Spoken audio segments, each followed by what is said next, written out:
7 Personal Finance Rules of Thumb. Personal financial rules of thumb can be helpful as a way to get a handle on where to begin or what general target numbers or percentages might be useful to know about.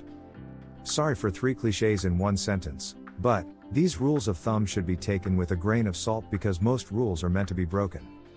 These are just general guidelines, which should be taken along with other factors unique to your own personal financial situation. 1. What percent of gross income to save for retirement? A reasonable target to aim for is 10 to 20% of your gross income, after you have paid off all of your high-interest, non-mortgage debt and after you've set up an emergency fund of at least 6 to 9+ months of expenses. This percentage includes the amount you are saving through your 401k, including any company match, as well as any other retirement accounts. If you're just starting to save for retirement, you may find 10 to 20% to be too high for you to manage. You can start smaller and increase incrementally over time. Starting with any amount, 1 to 3%, is much better than not saving for retirement at all. Starting with even a small percentage gets you into the habit of saving for retirement. Some people, including those who follow the FIRE movement, financial independence, retire early, find ways to save 25%, 50%, or even much more of their gross income and have been able to retire early or achieve financial independence much earlier than they otherwise would have been able to do. 2. How much to put aside in an emergency fund? A reasonable target amount is 6 to 9+ months of expenses, but your specific situation may require a larger or smaller amount. Factors to consider include: what industry are you in and how long would it typically take for you to get another job if you lost or quit a job? What stage in your career are you in and what income level are you looking to replace? Higher incomes may be harder or take longer to replace than more junior salaries. Are you the only one earning a salary in your family? If the income interruption were health-based, do you have good health and disability insurance? How long could you afford to pay your monthly bills while you were unable to work? In an ideal world, you should pay off all of your credit card debt before you establish an emergency fund. However, you should consider setting aside some money in an emergency fund for the bare essentials, even though you may be carrying some, hopefully a small amount of, credit card debt. 3. How much to spend on buying a house or apartment? Under the 2836 rule, a mortgage lender will typically offer you a mortgage in which the total monthly PITI, principal, interest, taxes, and insurance, plus any homeowner association fees in a condo, is less than or equal to 28% of your monthly gross income, and the total monthly PITI plus all your other monthly debt payments are less than or equal to 36% of your monthly gross income. The 2836 rule for mortgage qualification is covered in more detail in our mortgages section. Just because a mortgage lender is willing to lend you a certain amount, don't assume that this is the correct number for you. Figure out how your payments of PITI will fit into your overall budget in your new home, including all the other expenses associated with owning a home. Don't let yourself become house poor. Use the 2836 rule to do some rough calculations, but figure out your own budget that works best for you. Remember to include other hidden expenses such as renovation. Is the house or apartment a fixer-upper or in move-in condition? Moving expenses, closing costs, including any points, new furniture, etc. 4. How much to spend on rent?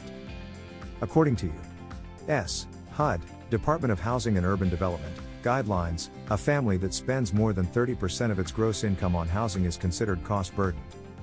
According to the New York Times, landlords in NYC also follow this 30% guideline by requiring that tenants' annual gross income at least equal 40 times the monthly rent. 40 equals 12 months / 30%. Spending no more than 30% of gross income on housing, i.e., earning annually at least 40 times the monthly rent, is a reasonable upper limit. Spending more than that would put a large burden on your budget and make your finances extremely tight for saving and other expenses. Spending less than that will give you more breathing room to save for other goals. Under these guidelines, a person earning $50,000 per year should spend no more than $1,250 per month in rent. To help make housing in many large cities more affordable, consider living with a roommate to share the cost. This also helps with splitting flat costs like cable and internet, as well as splitting who buys and owns the common area TV or the couch. 5. How much to spend on buying a car? Some people use the April 20, 2010 rule for car buying, in which you make a down payment of at least 20% in cash, take out a loan for no more than 4 years, and spend no more 10% of your monthly gross income on your car payment, including principal, interest, and insurance. Under this rule, a person earning $50,000 per year could afford car payments of $417 for 4 years, with 20% down, and a person earning $100,000 per year could afford car payments of $834 for 4 years with 20% down. That sounds like a lot of money, especially since it doesn't include gas, car maintenance, car insurance, and possibly parking fees, for some apartment buildings or commuter lots. According to the most recent U.S. Bureau of Labor Statistics for 2016, the annual average expenditure on vehicle purchases was 4.9% of gross income, roughly half of the 10% figure above. We think 5% of monthly gross income is a more realistic monthly payment target, as an upper limit, especially for younger people just starting out. Given the high cost of new cars, we think it makes sense to at least consider a reliable, dealer-certified used car that has been independently inspected by a mechanic of your own choosing, or maybe even two. Alternatively, buying a reasonably priced new car for cash, or mostly cash, and holding onto it for a longer period of time, if you maintain it well, can also make sense for some people. Some lenders will offer car loans up to 8 years. We think that's too long a term. A 4-year term seems more reasonable. With a 4-year loan term, you will hopefully have a number of years of payment-free car ownership after the note is fully paid off. 6. How much to spend on an engagement ring? It truly is the thought that counts, not the price tag. The act of giving someone an engagement ring represents a symbol of your love and commitment, and no price tag should ever add to or take away from that sincere sentiment. Now that we've gotten the mushiness out of the way, how much should you think about spending on a ring? First, in Otterwise's view, you should never pay for an engagement ring with a credit card if you can't afford to pay the bill in full at the end of the month. The same is true for buying with any type of loan or store financing. If you can't afford the ring in full, don't buy it. There are lots of lenders that would love to finance this ring for you. Save I do for the marriage, but say I don't to the financing. An alternative is to buy a much simpler ring, and maybe get the one you want at a later anniversary/commitment ceremony, etc., or try some other symbolic gesture altogether. Where's it written that there has to be a ring? Second, there are beautiful rings and other pieces of jewelry in every price point. Don't let any salesperson or anyone else influence you to spend more than you can comfortably afford.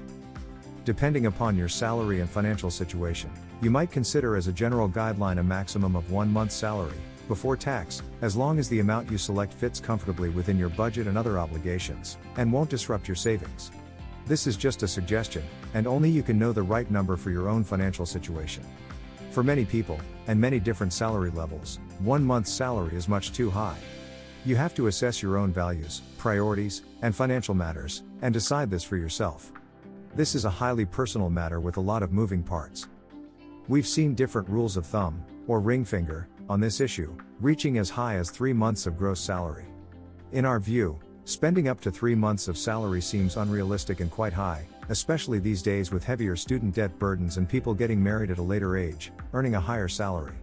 Again, you need to consider your own budget and your own financial picture. Don't ever spend more than you can comfortably afford. When deciding on a budget, remember to include the possible extra cost of insurance, year after year, if you decide not to self-insure. If your salary is on the higher end, the 1-month rule may result in a number that is higher than you might need or want to spend anyway. Don't be tied to any formula. None of these rules can be applied in a vacuum. You need to look at your own financial situation and decide for yourself what you want to spend. That number may be higher or lower than any guideline may suggest. Do some comparison shopping, get educated about the things to look for in a ring. If you're looking at a diamond, do some research on the 4 C's: cut, clarity, carat, and color, and decide how much you can realistically afford to spend as well as how much you want to spend. Keep that number in mind at the store and don't be tempted by a heavy sales pitch to go over your own budget. 7. What % of your monthly budget should be spent on food? This answer is dependent upon many factors, including the size of your family, your location, cost of food varies based on geography, income, other needs, etc. Personal finance expert Dave Ramsey recommends spending 10 to 15% of your take-home pay on food. This includes both grocery purchases and eating out in restaurants. According to the most recent Bureau of Labor Statistics from 2017, the average percentage of annual expenditures spent on food by single, married, and married with children households ranged from 12.0% to 13.6%. A range of 10 to 15% of the monthly budget spent on food sounds reasonable, subject to household size and other needs unique to your situation. Eating in restaurants, ordering in takeout meals, or buying prepared foods will of course significantly increase the amount you spend on food, so try to limit those splurges, even though it may be more convenient to have food prepared for you.